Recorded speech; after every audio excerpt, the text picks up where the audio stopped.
season. Rabbit fever! No, it's actually MAGA town hall season. And as Congress returns home, we've seen a deluge of Republicans getting shouted down at these events. I do want a much smaller government.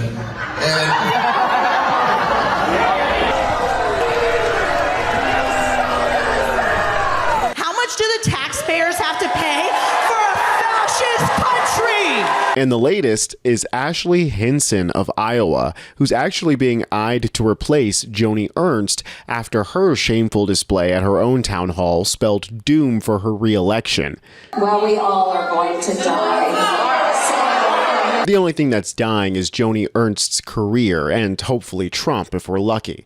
But Ashley's chances might not be that much better, seeing as her own town hall also ended in chaos, with her backing away from her once gung-ho support of Trump's big beautiful bill, which has turned into a disaster. Make sure to subscribe to Really American and let's jump right into it. Thanks to tax cuts and higher wages. Higher wages? For who? Cost of living is higher than it's ever been. Give a few remarks and then I'll be happy to take your questions. Start telling the truth. Stop lying. Stop lying. Stop lying. Stop lying. So I look forward to your questions. Stop lying. Lies. One thing that Now, it's kind of hard to hear what Ashley is saying here, but she's basically saying that Trump's big beautiful bill is going to bring higher wages, which is absolutely laughable. And it is so weird to watch this fucking robot just regurgitate talking points that are obvious lies while people are telling her, begging for her to stop lying. I mean, she's just not there mentally because she knows she's being supported by an entire apparatus of monsters who are hell-bent on destroying this country. It seems like all of the Republicans have taken Trump's command to stop saying it's the beautiful bill now that they realize that it's unpopular. Federal government is going to keep its money the hell out of your pocket, because if you're working hard, the government ought to leave you alone. Ain't that the truth?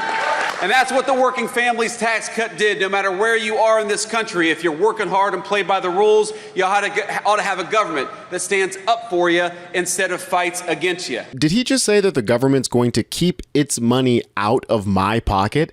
I'm pretty sure that means that the government is going to take my money. This guy might have gone to Yale, but he's not exactly the smartest nut in the peanut gallery.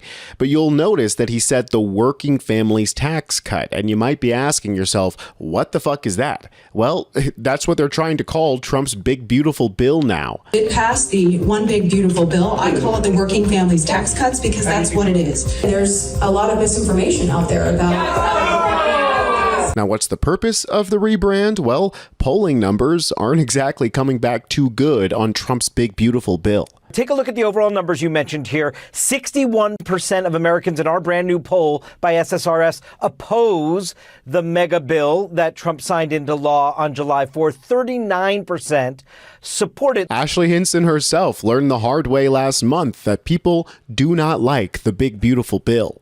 I was also proud to vote for President Trump's one big beautiful bill last week. This is a generational investment.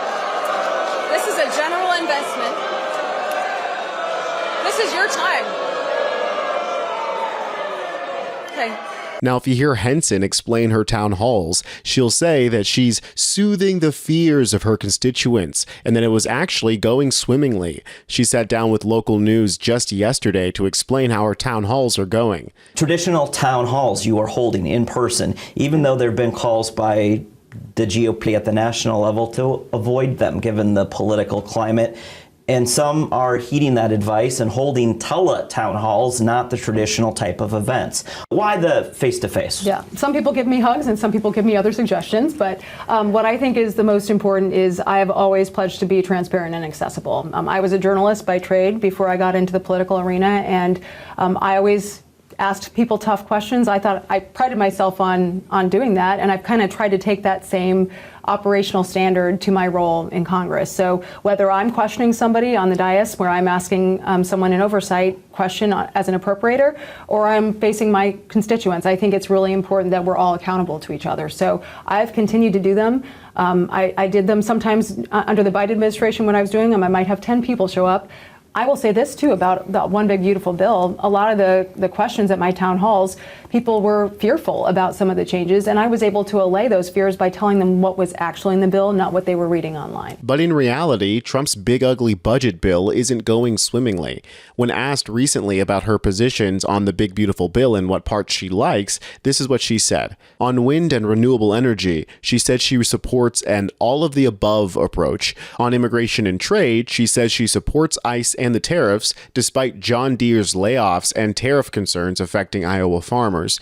And on redistricting, she said the Republicans are finally fighting back. Now let's go through some of those claims because they're absolutely ridiculous. Due to Donald Trump's art of the deal, U.S. investment in renewable energy drops as investors recalibrate. New renewable energy investment, which Hinson claims to support, plunged 36% in the first half of this year. It fell by $20.5 billion, thanks in large part to Trump. Here's another thing. Trump's renewable crackdown is threatening U.S. battery boom. There's a lot of uncertainty, says Allison Feeney, a researcher at Wood Mackenzie, about the future of grid batteries. There's definitely a strong concern that the Trump administration is going to hamper growth. On what she said about immigration and trade, John Deere is a large employer in Iowa. They said that this is a challenging time for many farmers, growers, and producers, and directly impacts our business in the near term. John Deere has had to lay off 230 workers at plants in Iowa and Illinois, and they've already said that they've incurred $300 million in tariff expenses and are expected to pay over $600 million. As of right now, John Deere is holding that bill, but they're going to have to pass cost through to the farmers who are going to pass it on through to us. And now what she said about redistricting, which is separate from the Big Beautiful Bill, but she criticized Democrats for what she described as decades of gerrymandering, saying Republicans are finally fighting back. Now, the irony of what she says about that is that gerrymandering has been around since the early 1800s. Not only that, it was started by the Republican Party at the time. But beside that point, when it comes to redistricting, Southern Republican states tend to be much worse, with the only one that has a passing score being Alabama, which is why there's a partisan advantage to the Democrats in that state. The exact reason why Republican states have been gerrymandering like their lives depend on it, because in a way it does. Without laughably unfair maps, the Republicans would never win another election again, which is why they spend all of their time trying to disenfranchise voters as much as possible. Mail-in ballots, gerrymandering, voter ID laws, all of these are just ways in which the Republican Party, which is not the majority, can take power and hold on to it for as long as possible. Just like how us here at Really American are holding on to the hope that the orange will finally just keel over. You can stay up to date on what MAGA doesn't want you to know by subscribing to Really American. I'm Tony Hinderman, and I'll catch you next time.